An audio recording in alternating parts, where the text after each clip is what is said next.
Crypto markets are struggling.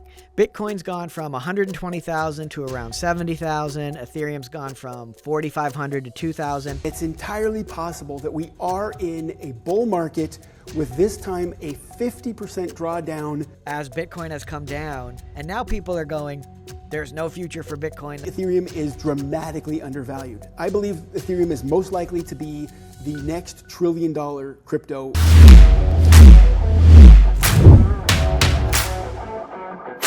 Crypto's been red for months, down around 50%, and most people have either stopped paying attention or sold in a panic. So, where does the next move up for crypto come from?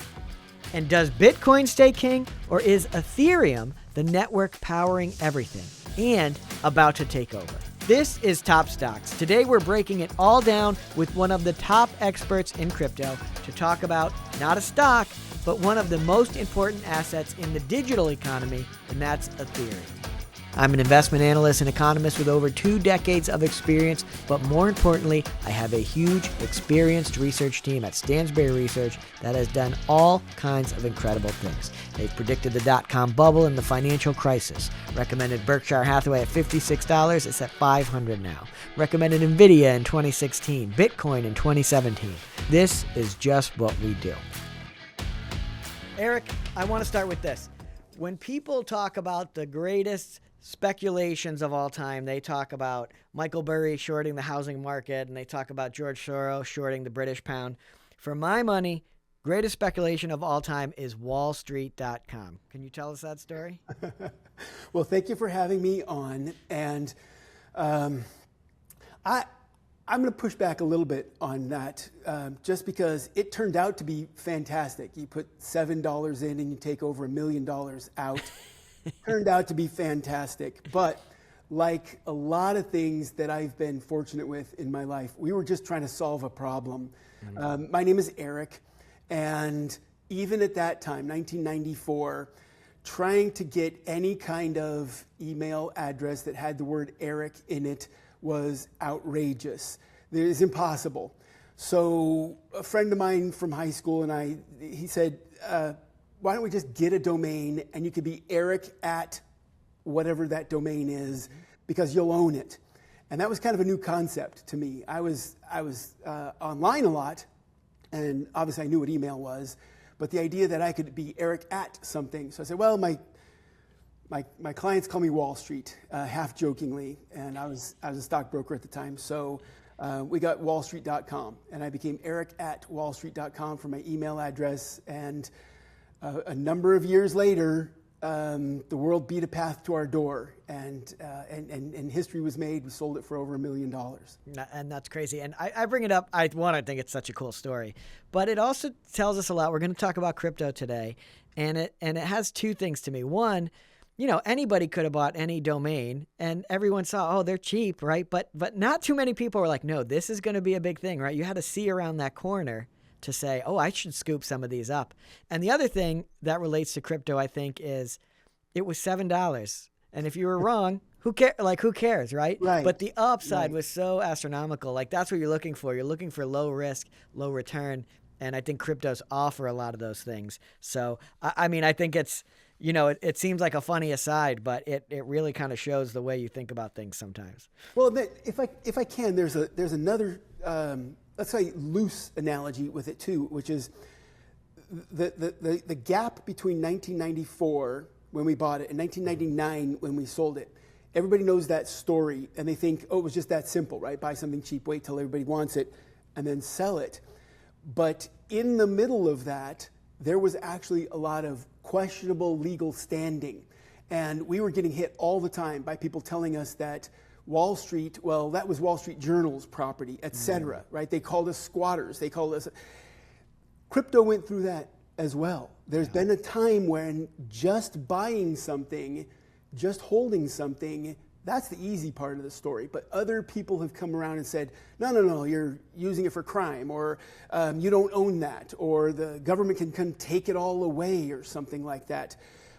So I think that analogy, it's a pretty good analogy for investors to think about, well, why do cryptos sometimes move so much? Yeah. because some of these bigger questions are being worked out. So there are risks, or at least perceived risks, that you have to weather through that make these outrageous gains worth it. Yeah, I think 7 years ago, Larry Fink called Bitcoin the index for money laundering, and now his firm BlackRock runs the largest Bitcoin ETF. So things come around. Right. Okay. All right, here's my first question, Eric. Crypto markets are struggling. Bitcoin's gone from 120,000 to around 70,000. Ethereum's gone from 4,500 to 2,000. What exactly is next for crypto? You and I have talked in the past about the cyclical nature of crypto, that until it breaks, it has really well followed the idea of accumulation and then a massive rally that can even sometimes turn into a bubble, and then distribution, and then a sell-off, a bear phase. And that feels like it describes what's going on right now. But another pattern that has always held for crypto is, even in the middle of the best bull markets, we've seen multiple 20, multiple 30%, multiple 40% drawdowns.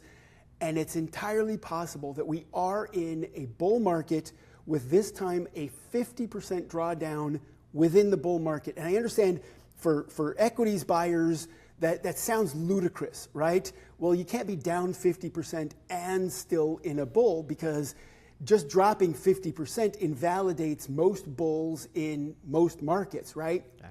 But it's starting to look like that's what's happening with crypto, is that we got ahead of ourselves, we bubbled a little early, we really front ran what we all anticipated to be the rally that we're in, and then we gave a lot of it back. Liquidity dried up, gold became the center of attention, we got all kinds of international craziness. Wasn't that long ago that silver was pulling everybody's liquidity into silver trade. We've got commodities, again, in international things. We've got the Japan trade unwinding. So crypto, AI bubble, crypto basically became the source of liquidity for everybody to take their money out of crypto and go find other things to invest in. And the fact that the crypto sell-off that you just mentioned has only dropped around 50%, okay, maybe a little more than 50%, tells me we may actually still be in a bull market. And that would mean it's going to take a few months. Fear and greed, you didn't mention that, but you and I have talked about that off screen a little bit. Fear and greed plunged all the way down to the lowest recorded ever of 5 just a few weeks ago. Now sitting in the low teens, we would call it extreme fear. That also doesn't sound like a bull market, does it? So we got two choices coming out of this. Either we rebound pretty quickly on this and we get a little bit ahead of steam. We've seen earlier last few days, we've seen some short covering. We've seen some short squeezes, moving crypto prices up a little bit. Either we start back up on our bull market and we're back up over 100,000 within a month or two, or we really are in accumulation, that this was the weakest bear market. That would be the alternative to this. And that would mean we're probably going to go flat to small bumps, small rallies for about 6 months. So around fall, then we'd start seeing return to rallying. And I know that doesn't answer a lot for people that are watching. I just kind of, it may feel like I'm not giving you an answer, but I want you to make sure you did not hear much deeper bear.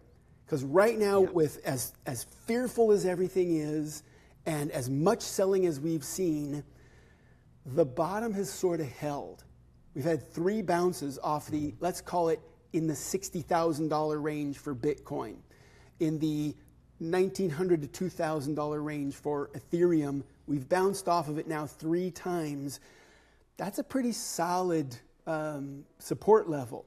So I don't think we've got more bear in front of us. The only question is does the bull recover and start running, or do we have standard accumulation, which takes about 6 months usually? I don't know crypto nearly as well as you, obviously, but I do know markets. And there's sort of this new class of investor in the last 5 or so years that I call like the speculator class or something. And they were drawn to crypto because crypto's fun and it goes up. And you had the Trump administration was very crypto friendly. You had Bitcoin treasury companies, which were buying Bitcoins with leverage, and everyone was just piling into this system. There was more and more leverage going up. And it was just overheated, right? And so this speculator class, like you said, they also like gold when it gets hot. They liked silver when it got hot. They like AI. So these are the people that are driving Bitcoin up or down. And there was just kind of these new shiny objects to attract their attention. A good example of that is you mentioned pro crypto Trump administration. Yeah. If you can think of a multi-trillion-dollar market, cryptos, all cryptos together, Bitcoin, Ethereum, Solana, BSC, et cetera. You lump them all together and it's worth $1-2 trillion, gained $1 trillion. Bitcoin more than doubled in the year after Trump's election. Because he was perceived as pro-crypto, and we have a pro-crypto cabinet, pro-crypto administration, pro-crypto policies, et cetera. But think about that. An asset, okay, if it was if I called you up and I said I'm watching a meme coin, it's coffee coin or something like that, and it doubled in a year, you'd say, oh, only doubled in a year? What kind of a meme coin is that, right? But if I told you, no, we've got a multi-trillion-dollar asset class that doubled in a year just because of the perception of pro-crypto administration, that's kind of breathtaking. We did get ahead of ourselves. We do have to give some of that back. The volatility that crypto is famous for hasn't really changed that much. Now, I don't want to pretend to be a technician because we've got guys on our team that are just fantastic about this. But if something is supposed, let's just say there's an asset that's supposed to move, let's call it 20 or 30% over 90 days, and it moves that 20 or 30% in a week. It's doing what it's supposed to do, but it's shortening the time. Yeah. You can anticipate that there will be some flattish for a while. If I could use a non-technical term, we've been seeing a lot of that. Like the last 30 days, we plunged from, say, let's call it $90,000 Bitcoin all the way down to 60, and then people had to catch their breath. Buyers and sellers had to catch their breath and go flat for a while. So yeah, our ups and our downs have gotten a little steeper, but there's been some flats in the middle there. And I know that doesn't help a lot, but I think it speaks to that what you were saying, the speculator class, when they look away, we go flat for a while. Yeah. And if you take like a long-term log chart of Bitcoin, like there is still a trend of it continuing to go up. It's just got a lot of swings around that trend, more than we're used to in stocks and other markets. And when you talk about fear and greed, it's funny to see it happen.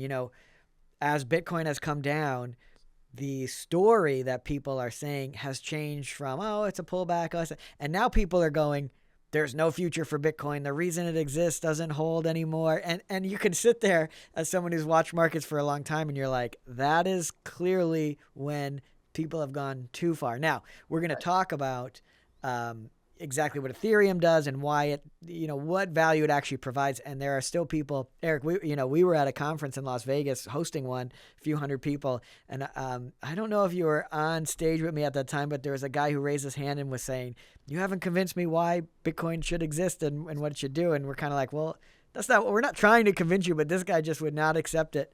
But so there's still like people who don't understand this stuff, and even people who do still go, I don't get why Bitcoin really exists, like what the point is. But what I'm trying to get to here is now in this decline, the narrative changes where people are like, that's it. This is this is the big decline and it's going away and Bitcoin won't be around anymore. But there's no reason to think things have changed that much. Like there's nothing that's changed in the Bitcoin ecosystem that says, oh yeah, it was all an experiment and now we're done with it. Do you see anything that would actually point to that? No.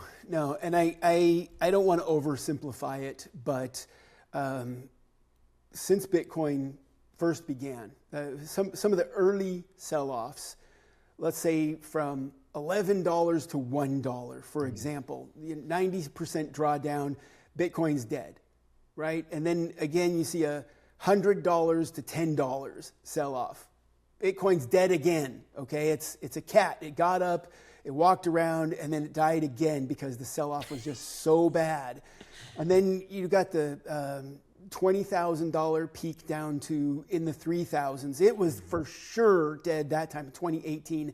Absolutely, it was dead. And we came out with a buy order on it in the 3,000s in crypto capital and said, absolutely, you have to buy, especially when fear and greed. Now, I just mentioned it hit 5 on the fear and greed. That was the lowest it ever been. Fear and greed was down below 10.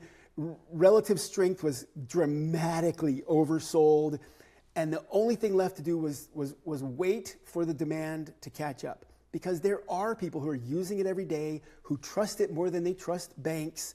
There is this maybe quiet, maybe hard to reconcile. I can see that. I can see how people would say, well, I could have gold for just store of value, or art, or even a classic car, or another piece of real estate, right? 3-bedroom, 2-bath.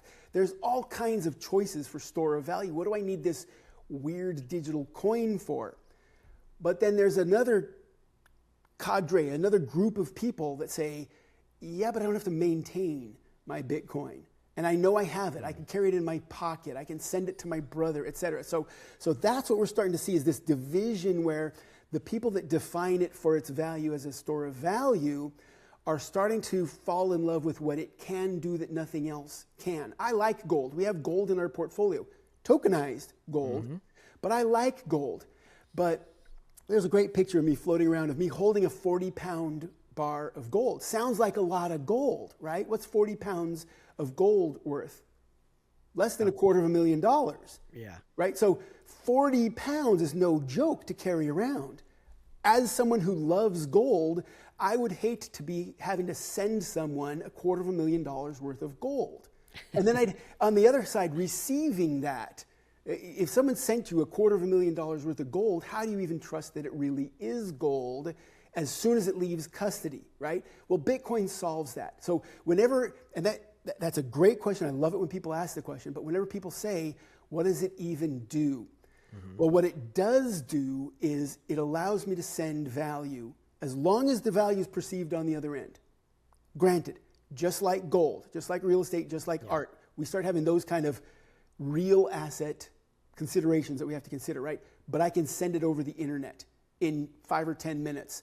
And the person that gets it on the other side immediately knows it's either legit or it's not, right? If the blockchain verifies it, it's legit, you're done. You don't have to send it to an assayer and have them cut it open or test it or anything like that like you do gold.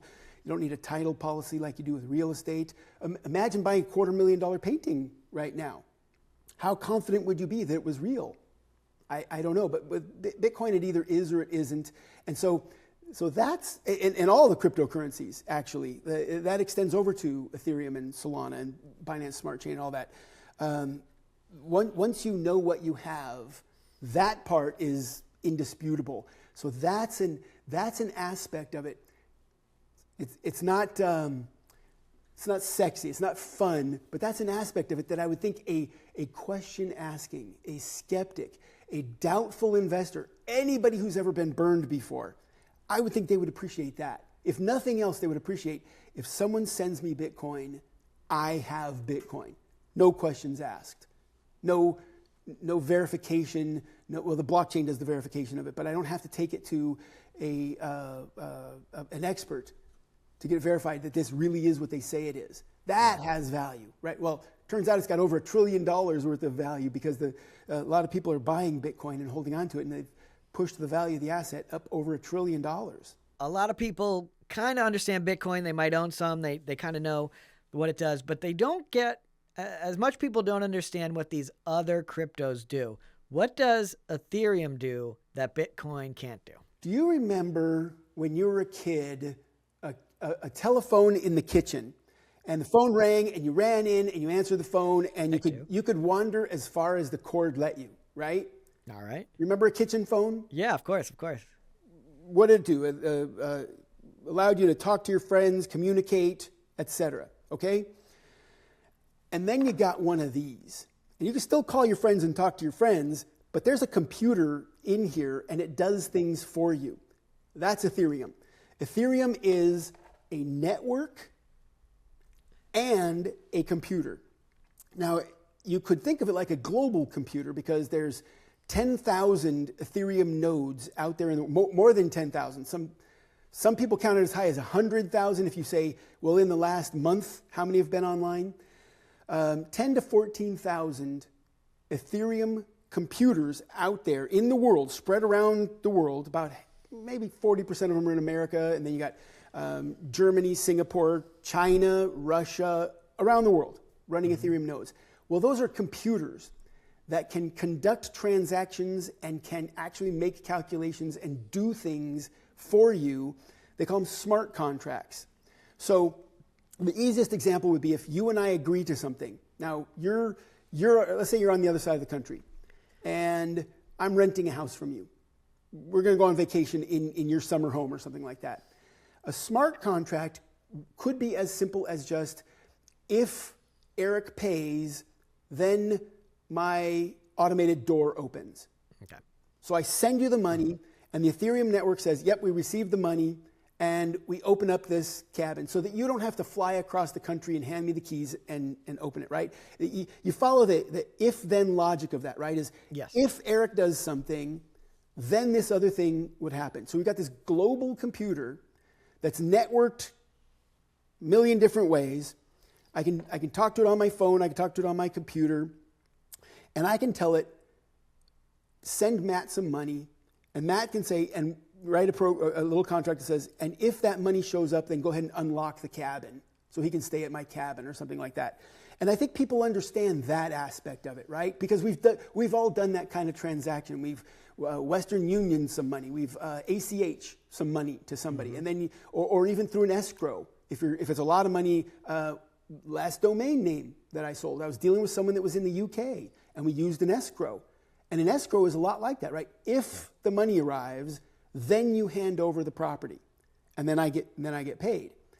That's smart contracts. Now, you can complicate that a lot. You can take that a lot further, and you can embed a lot of ifs and thens, or you can just say, here, hold this asset, and anybody who walks up that has some money, sell it to them, like a vending machine, kind of, right?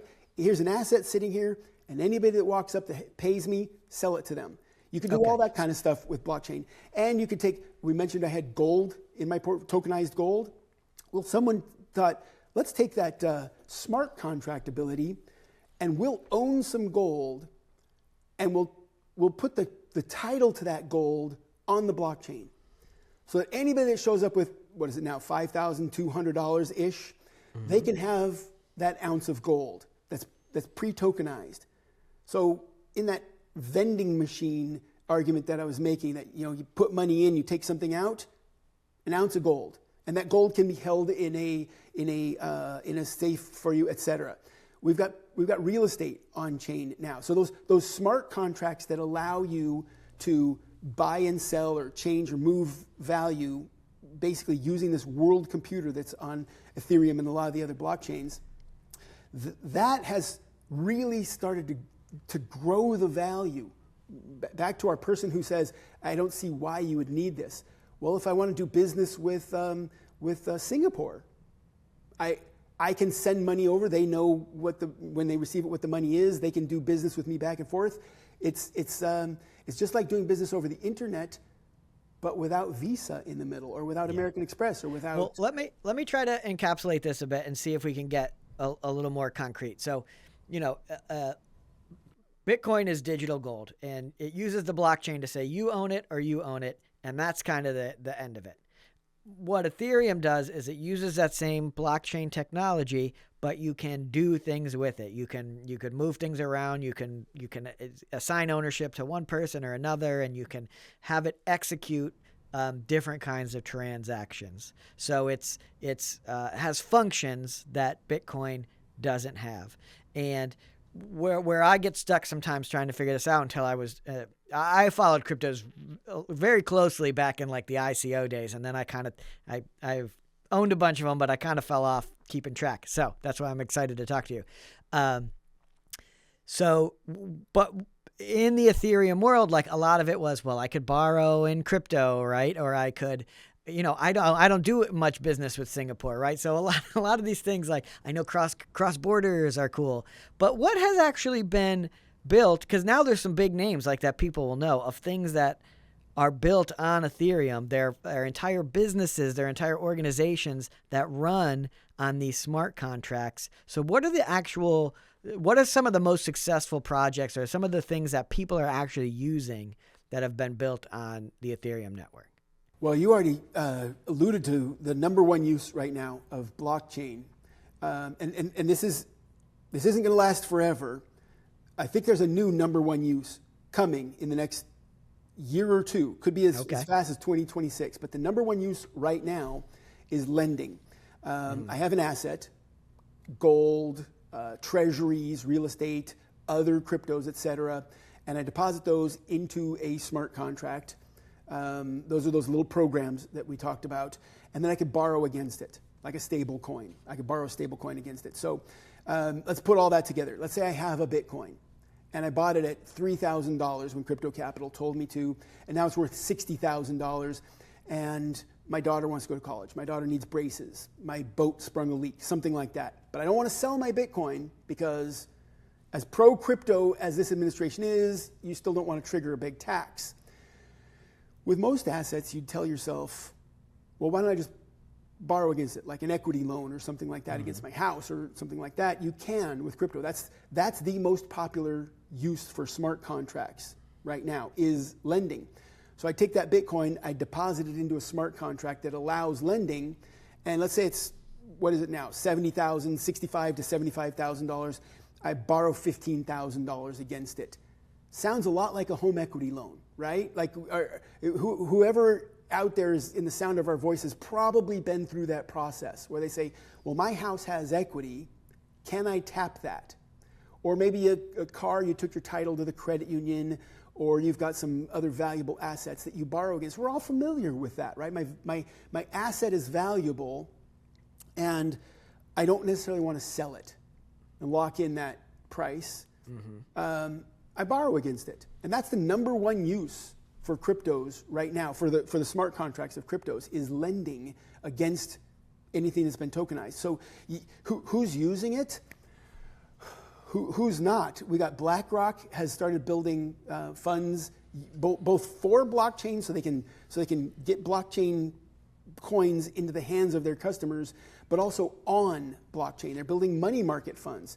Fidelity has built money market funds. I want to explain how those work because it's tricky. So if you have cryptos in a stable coin and you want to invest in something and you want to invest in treasuries, right? So if you have a normal brokerage account, you can put your cash into treasury so you earn some return if it's not invested in stocks.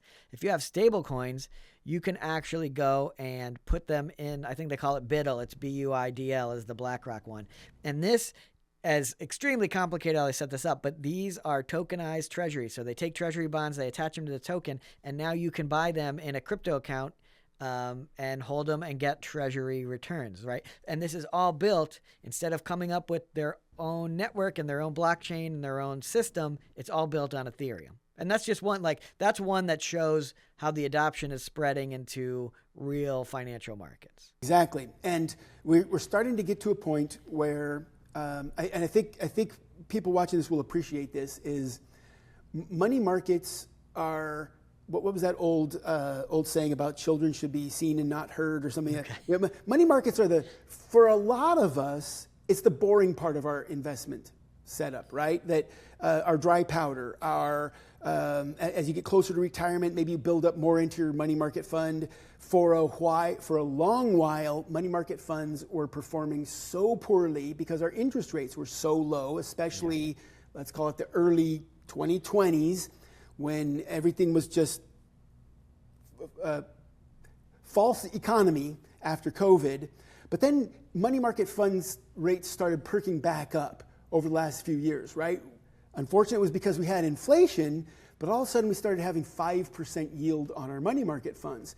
And it was maybe less boring, but it's still maybe the most boring part of our investments. other than the fact that there's trillions of dollars in money markets as well. Now, crypto has an analogy to that of stable coins. Stable coins and money market funds are not the same thing, but they're heading that way. I think they're going to start getting stitched together thanks to the Genius Act last year, which said American regulated licensed stable coins must be backed by, surprise, surprise, the same exact investments that the best money market funds are backed those by. Interest rates down, right? Exactly. So we're going to start seeing stable coins in money markets, at least the regulated American ones, they're going to start becoming one in the same. And you even mentioned BlackRock, that yes, they said, let's take a bunch of treasuries and let's tokenize them and allow people to buy and sell this on blockchain. It's got $3 billion in it. It's the fastest growing tokenized product in history. Now, it'd be a fair question then to say, you keep saying tokenized. What does that even mean to me? It basically just means that the title to that asset is on the blockchain and verified by the blockchain. That someone has taken the time, just like the title to my home is at the county recorders, because I took time to file it with the county recorder. Tokenizing is saying, I'm going to take this asset, whatever it is. It can be something in the real world or it can be something intangible like a treasury. And I'm going to take the time to say, this asset, this QSIP, this maturity date, et cetera, the ownership of it follows this token on the Ethereum chain. Yeah. And I want to get back to stablecoins in a second because that's huge. But this tokenization is, if anybody remembers the NFT boom, right? Non-fungible tokens, that was all built on top of Ethereum. Not all of it. I guess there were some other competing chains, but that was built on Ethereum. That said, you own it, here's how you transfer it. And Polymarket, right? Polymarket it's illegal in the US to gamble on Polymarket prediction markets. But a lot of people do. That is built on Ethereum as well. So if you are trading on Polymarket and you're betting on this, or it's not betting, sorry, if you're investing in futures contracts, that is all happening, exchanging on the Ethereum blockchain. Right? You opened a bit of a can of worms there. Because is that more complicated than I described it as? Hang on, but this is a great place to show more value is, and just for anybody who's still watching, I believe Ethereum is dramatically undervalued. I believe Ethereum is most likely to be the next $1 trillion crypto, which would be about 4 or 5x from here. So oh my gosh. We're talking about Ethereum for a reason, not just to educate you. I believe Ethereum is going from 2,000 area that it's at to about 8,000. And one of the reasons why, Matt just touched on, Polymarket is actually built on a blockchain called Polygon. And Polygon, its job is to extend the capabilities of Ethereum. So I'm going to use this is the example that popped into my head. Think of having a pickup truck and a camper, right? We all know what a pickup truck is, and we all know what a camper is. You could put more people in your pickup truck if you have a camper, right? You could sleep more comfortably if you have a camper. You could sleep in it for days and days.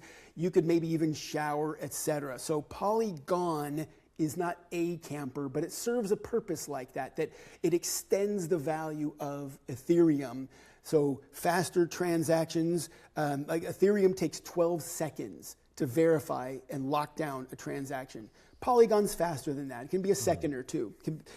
Polygon can actually move a lot more transactions every second as well. So it makes sense that something like Polymarket would say, we want the strength of Ethereum, right? That underlying pickup truck driving us around.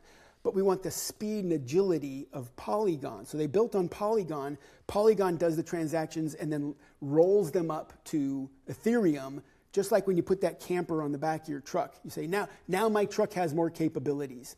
So Polymarket's an excellent example because you can do your, I was going to say betting. I don't like to say betting. You could do your research and then you can make your position on, yes, this is going to happen or no, this is not going to happen without ever worrying about blockchain behind it. And that's part of the growth of, why do I care about blockchain? Well, if you've ever been in an arrangement with someone that they owe you money and they didn't pay you, you can now start to see the value of blockchain on it, because the person on the other side of your wager or guess or bet or something, they have to have put up the money and the blockchain verified it.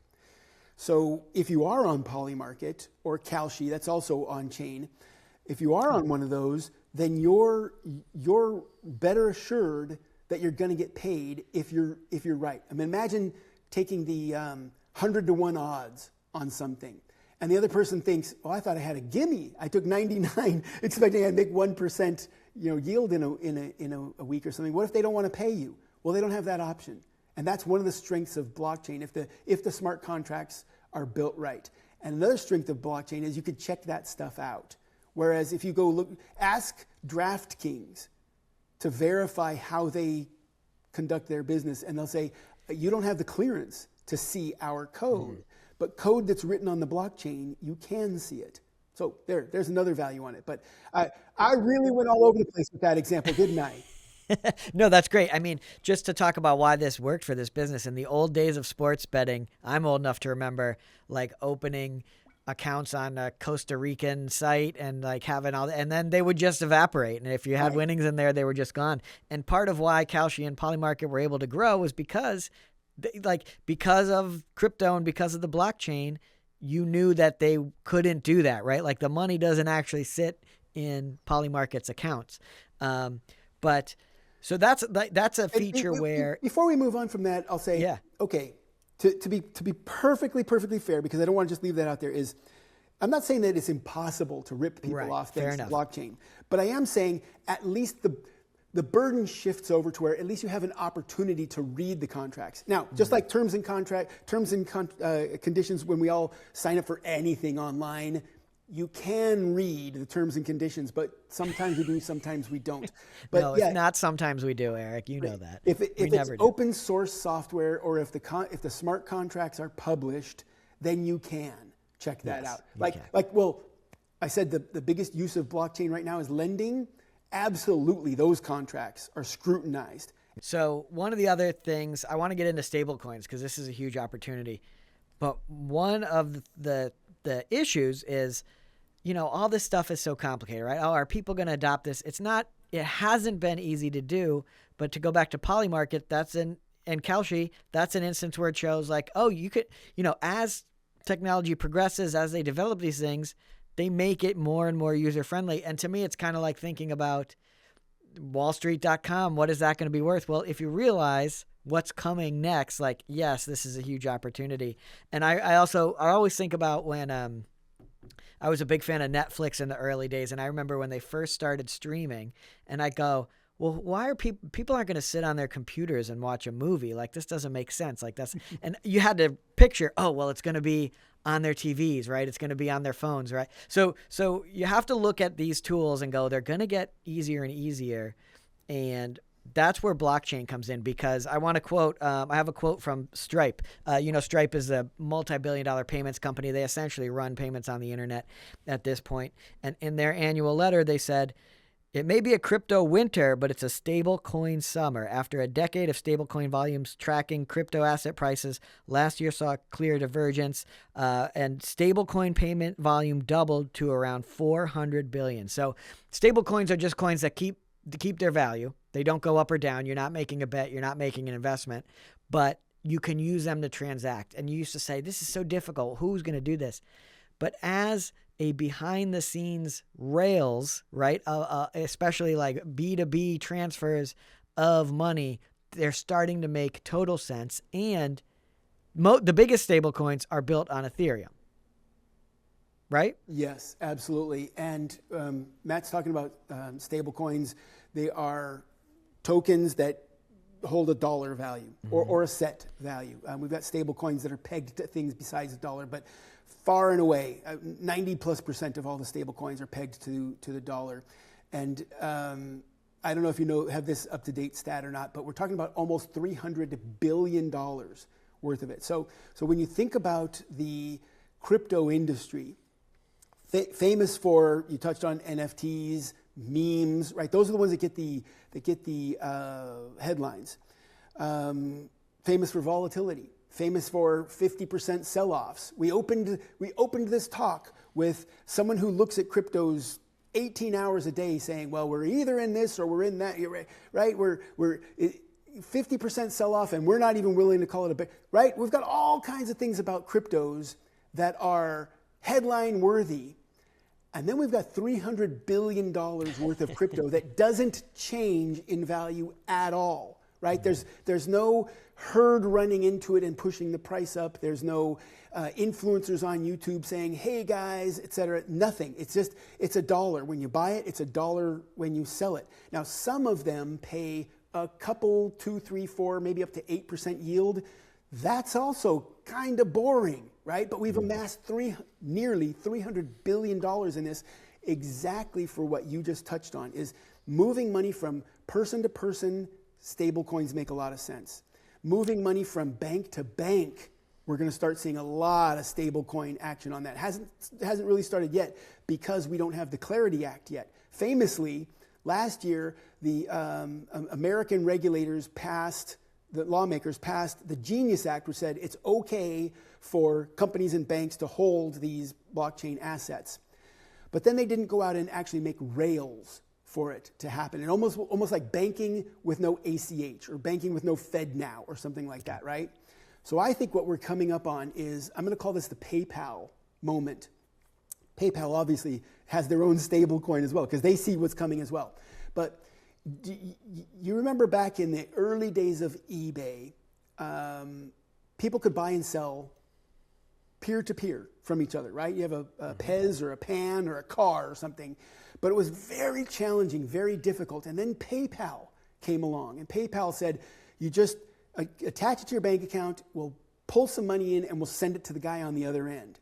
Now, PayPal handles a lot of transactions, but it also exploded how busy eBay was because suddenly buying and selling was easy. I didn't have to go meet someone in a parking lot and hand them my cash, and hopefully they would hand me the baseball card or something, whatever it was I was buying, right? Instantly, the money could trade over the internet and, of course, escrow and use smart practices like that. But the story of eBay's success is really that PayPal came along and made eBay easy to succeed. So we're about to have that moment sometime this year when American Congress passes the Clarity Act, and suddenly this $300 billion worth of stable coins and a lot of other tokenized assets as well can start changing hands from bank to bank, from corporation to corporation, country to country, et cetera. And yeah, you're absolutely right. A lot of that is built on Ethereum. I'm trying to pull it up right now and give you the exact number up to date right now. Oh yeah, I've got 180 billion in stable coins in Ethereum and about 300 billion in total value locked up in some other parts of Ethereum we maybe won't get into, and that's up from 100 billion in the last 3 years. So yeah. Stable coins, huge opportunity. Regulations really opening them up. The tools are getting easier for people to use. You might still be sitting there at home going, I don't get why I'm ever going to use those. But guess what? You're going to use them before too long, I do believe. There's a case to be made that you may at some point not know that you're using them, because that's a lot of what's being built right now. I mean, you don't get companies like J.P. Morgan and Fidelity and Franklin Templeton and Goldman Sachs coming online to work with Ethereum and build their products on Ethereum so that they can then send you $1, right? A lot of what's going to be happening is you may just log into your website or your app or something like that and send your brother some money. And in the background, the rails that move this, if you could move money for, let me just ask you, I'll ask the audience and I'll ask you, if you had the option of sending your deposit to someone and it costing you $15 or 15 cents, how many times would you send it at $15 with the tried and true that you've done before you'd at least take a look at, well, what is that system that sends it over 15 cents, right? Well, that's Ethereum that sends it, costing us 15 cents in fees. And your provider is going to get to a point where they're saying, well, I don't want to pay the $15 on your behalf, and I don't want to ask my client to pay $15. I'm just going to start using the rails that it costs 15 cents. And for now, what we're seeing a lot of side by side. In our crypto capital portfolio, we've got a holding called Centrifuge. If I can throw one out there for people, I understand that I really like talking about Ethereum, but Centrifuge is working with Franklin Templeton, and they've actually started building. They've started building assets that are both on chain and on, for example, let's say NASDAQ or regular trading DTC. So that they're side by side, same asset, but you can either trade it on chain or you can trade it the standard way. And I'm feeling probably over the next year or two, we're going to start seeing a lot of the business shift over to the on-chain side of it. And that Centrifuge created fund, it's real-world assets, that it is actual assets that are now in a fund. When it launched with $1 billion check, which was the single largest check written ever in DeFi, decentralized finance, in order to fund this asset. So you've brought it up, I've brought it. I don't think we can do it enough service that a lot of the bigger players are starting to look at Ethereum and these financial rails as it's pretty solid. It's not about, to them, it's not about whether or not the price of Ethereum goes up and down. It's about, well, I can conduct my transaction on it. And if it costs me 15 cents, then I don't really worry about whether Ethereum goes up and down. Now, granted, one of the values of Ethereum is you have to own some Ethereum to use that network. That's why Ethereum's worth hundreds of billions of dollars. Yes, well, that's what I want to get into. Before we sort of move off stablecoins, I do want to point out one thing. You did mention stablecoins are cryptos that keep their assets at $1 no matter what. But I do want to point out, be careful because there are two very different kinds of stablecoins. There's asset-backed stablecoins and algorithmic ones, and we've seen a lot of the algorithmic ones go to zero. So just do your research. You can come to us at Stan's Beer, whatever. We can help you with how those stablecoins. That is a big piece of wisdom, because a lot of the biggest problems that crypto has experienced in its growth stage is people building something that isn't backed by assets, and that's not necessarily bad, because you can grow a lot faster. If you're not backed by hard assets, you can grow a lot faster. But if it's not done exactly right, then it can work against you. Yeah. Ethereum is this great crypto project. It's really cool. You can build all this cool stuff on it. But why does that make the Ethereum token rise in price? How does that even work? That's a great question. Ethereum is, for some people, hard to get their arms around because it is multiple things, and a lot of them are called the same word, right? It's a global computer network. We've already talked about that. Okay. It runs like a computer. We've talked about that. Anybody can use it, but there's an asterisk on that. You can only use it if you own some Ethereum, because every operation that you ask it says, and how do I get paid for that? The computer doesn't turn on. So we've used vending machines as an example in the past. Is you can't interact with a vending machine unless you put some dollars in it. I was going to make a coin motion, but I don't think we pay with coins anymore, do we? We put dollars into the vending machines now, don't we? But Ethereum runs a lot like that. Is you have to own some Ethereum for the Ethereum network to recognize that you're asking it to do something for you, or for you to upload your program onto it so other people can use it. And there's a limited supply of it. There's only 120 million Ethereums out there in the entire world. Now, luckily, just like a dollar has nickels and pennies, right? You can subdivide a dollar. You can subdivide an Ethereum as well. Ethereum's around $2,000 or so. I wouldn't pay $2,000 to use an operation on Ethereum, but I might pay 0.0001 of an Ethereum or something, right? I might pay 20 cents to use it, but I must pay 20 cents. So you could stop right there and think to yourself, even if there's no other value of it, then the world seems to think that access to this Ethereum network is worth a few $100 billion, because that's what they've priced the coins that allow you to access that at, is a few $100 billion.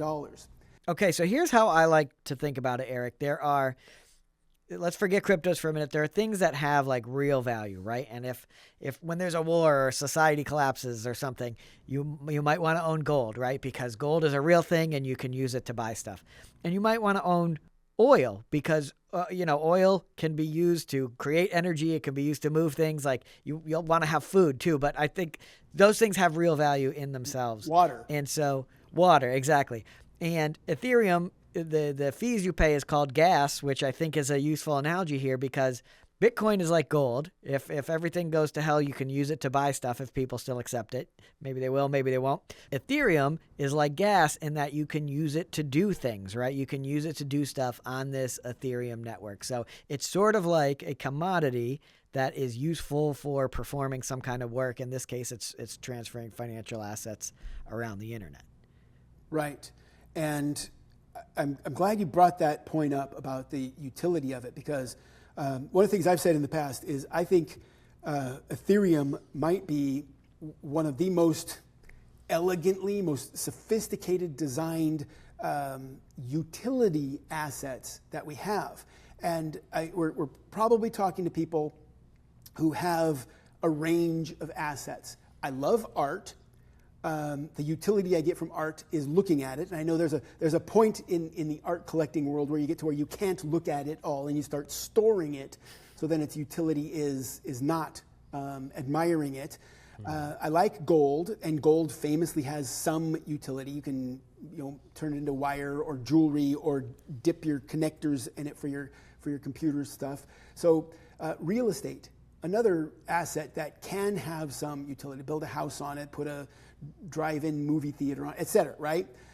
But Ethereum also has that. It is an asset that we can speculate on. You can buy Ethereum and literally never use it if you want. Or you can say, I've been hearing a lot about using Ethereum for things. You can move the Ethereum into your own self-custody. And here's where I said it's elegant, in that they've designed Ethereum, and it didn't come out of the gate this way, but they've upgraded it to a point where they're attempting to make it deflationary. Now, I know deflation gets, it scares a lot of people, because if you're thinking about the economy of the United States, then deflation might be scary, because that means less people are buying, less people are working, less people are transacting, houses aren't selling, et cetera, like that. But when it comes to an asset that you own, deflation is actually the opposite of that it becomes more scarce. So that 120 million Ethereums that are out there in the world, the goal of the Ethereum organization is, let's make it more scarce. So every time someone conducts a transaction, they use Ethereum for what it's used for, a little bit of that Ethereum gas gets burned. Like, you could think of it like driving your car or something, right? You have to burn some gas to heat your house. You have to burn some gas to heat your stove or drive your car or something like that. But at the same time, the Ethereum network is paying out a little bit new gas to people who hold Ethereum and stake it. So the point of deflation is to try to balance that, right? We're burning some gas for using it, and we're creating new gas for people who stake their Ethereum and support the network security. And that's another utility you can get from staking your Ethereum. You can earn 2, 3, 4% by staking your Ethereum. But what's elegant about it is they've balanced this out to where the amount being burned and the amount being created somewhat balance. Now, it can get out of balance sometimes. And when it gets out of balance, the fees of using Ethereum start to rise. But the burning rises even faster than that. Or if nobody uses Ethereum, then the fees start really plunging and the burning slows down as well. So you can see where I'm saying, this is why I refer to it as elegant, is that it's got these moving parts on it that it can respond when everybody's doing transactions on Ethereum. It costs a little bit more to do them, but the deflation increases. And there isn't another asset out there that has that capability. It's because it's programmed in, but you don't have, imagine we talked about art and admiring art. Imagine if every time someone looked at your art, you got paid on it, right? Or if they stop looking at your art, then it gets bigger in their face so you can get paid some more. Ethereum solved that. Like we're laughing because it sounds ludicrous for art. I'm laughing, Eric, because you've been explaining crypto so long. You've got so many analogies to try and help people understand this stuff because it's so in another world. Let me try and clarify why Ethereum would go up then. I think there's 3 reasons. One, if you build cool projects on it like people are doing and stablecoins are going to get bigger, you need to buy Ethereum to have transactions to use as gas. So that's a source of demand. You're going to have the total count of it should be going down, making each one more valuable if the burn goes as expected.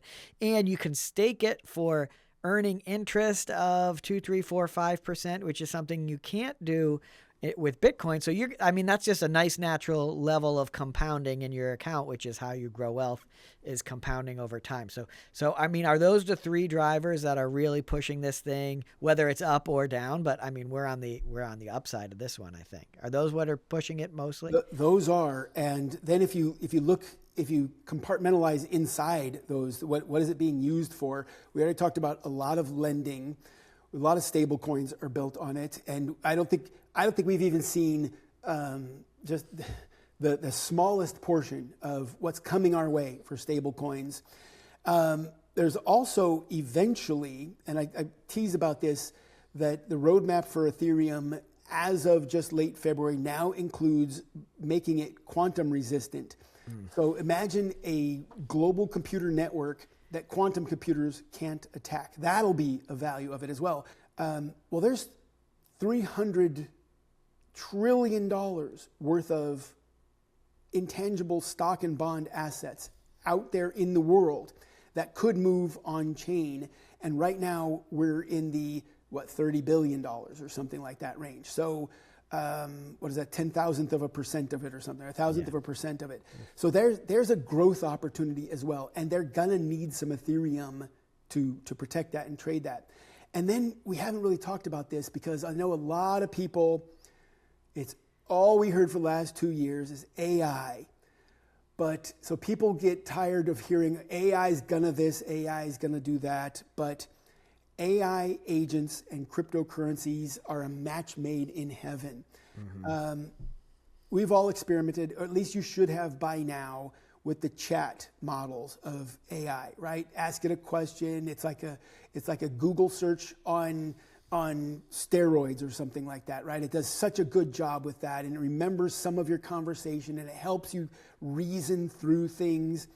And then there's AI agents, and we've just pricked this one of the AI agents are starting to say, well, I'd like to conduct transactions for you, little tiny transactions, but I want to be able to trust the transaction, and AI agents can't open a bank account. Everybody says they can open a crypto account. Right.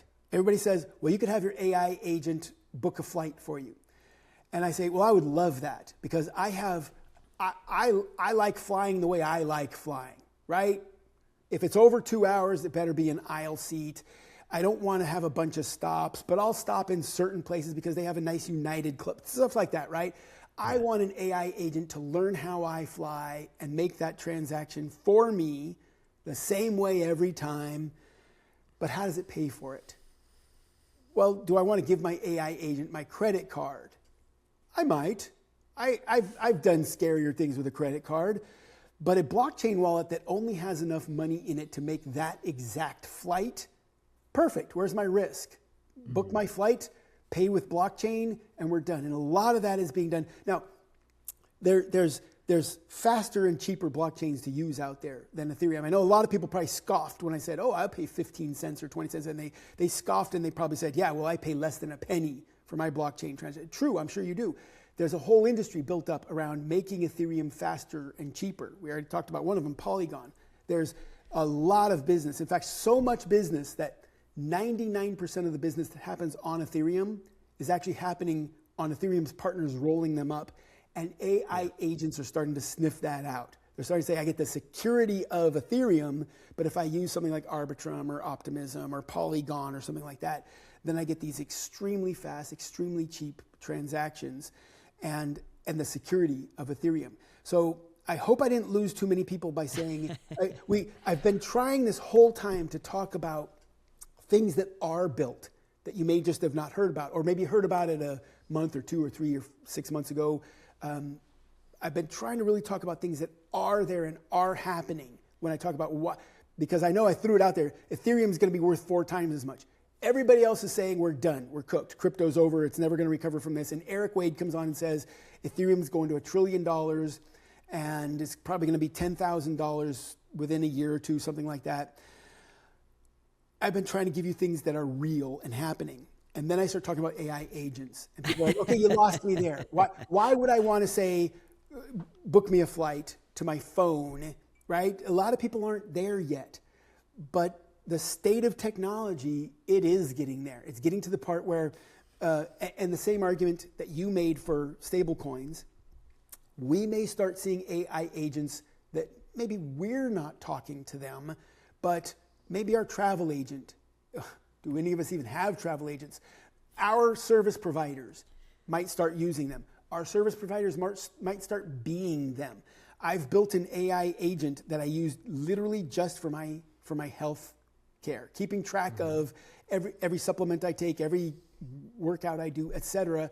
And if I had an opportunity to say, well, what's the best supplement? Order it for me. That's coming. That's coming, right? Help me find the best thing I need now. Well, I'm going to tell you, I don't want your AI. I don't want you swallowing pills. Your AI agent got you, Eric. But I think the point is, Ethereum is really cool. You can build lots of cool stuff on it. There's cool stuff being built on it, and there's a huge opportunity for the future. Yeah. And the more that is built, the more the value there is in that token. You had John Engel on the other day talking about Google's network effect and how Google has 7 product lines, right, that have got over 2 billion users. Yeah. That's the network effect.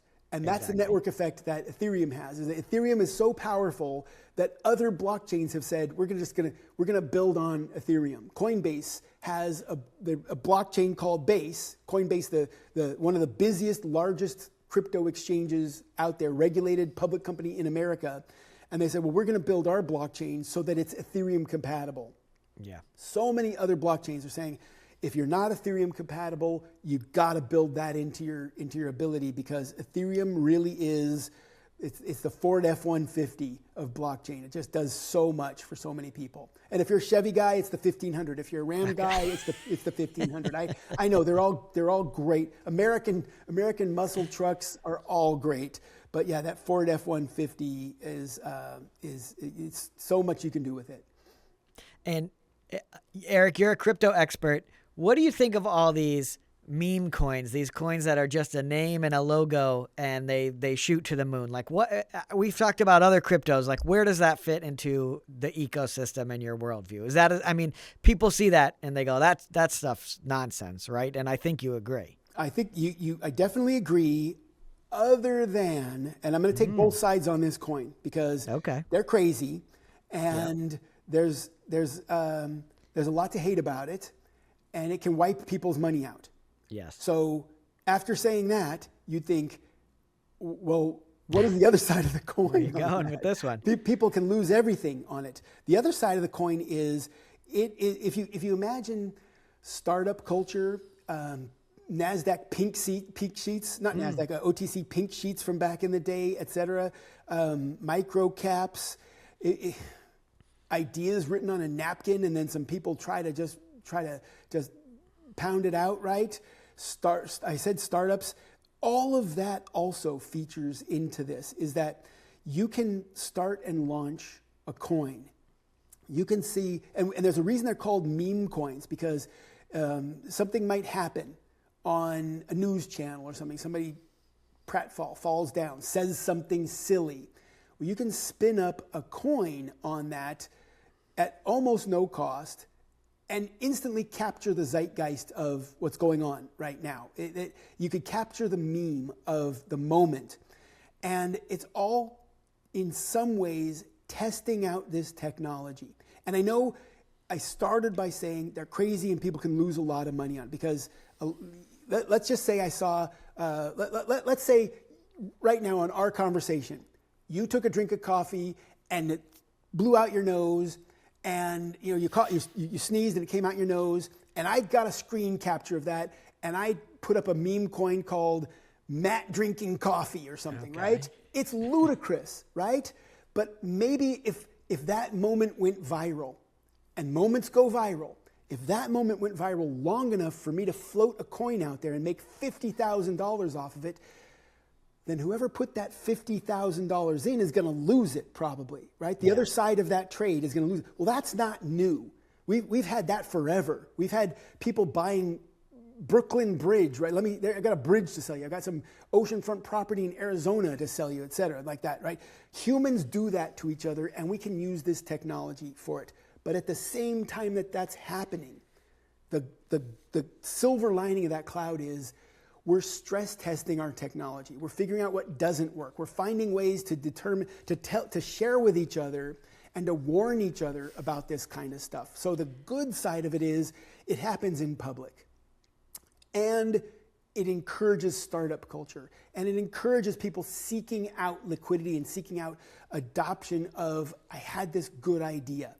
And the price we pay for that is, yeah, sure, maybe somebody made 10,000 mummies that have different aspects, and they sold them as NFTs, and we all went crazy over it, and we all lost our money on the NFTs. But we proved that NFTs were a technology that you can use for other things. And we stress tested the marketplace for it. Imagine if NASDAQ, as busy as they are, New York Stock Exchange, imagine if you could list your daughter's lemonade stand on the New York Stock Exchange. How busy would it be? Like they couldn't get anything done, right? We'd all immediately run out and tokenize our collectibles and throw them on. You can do that on blockchain, and it stress tests us, and it makes it so that we have to be able to accommodate millions, if not billions, of users on this. Well, I won't sign on to scammers are going to scam as your justification, but I will say so much technology starts as a toy. It starts as a diversion, and this is kind of the playground for a lot of stuff that they're gonna that will turn into something else. So I do like your positive spin, but I would say stay away from these things as much as you can. Okay, so Eric, this is top stocks. At the end of our show, we usually designate whether we think it's a top stock or not. But of course, today we're talking about crypto. So Ethereum, clearly a top crypto to me. And I think for all the reasons we mentioned, the upside is so big. But the downside depends on what you put into it, right? So I always caution people to go small on these things. But if these things play out, which is very hard to predict, and Ethereum has all the advantages to do it, the upside is just so big, like you said. So I think Ethereum definitely a top crypto. What's your final take here? Yeah, I would recommend people put no more than 1 to 5% of your investment capital into cryptos to start off with if you're starting. And sometimes people will ask me, well, exactly how much? And I say, well, into something like Ethereum, how much would you put into a speculative tech stock? Start with that. And there's so much volatility with cryptos. Don't try to time it right.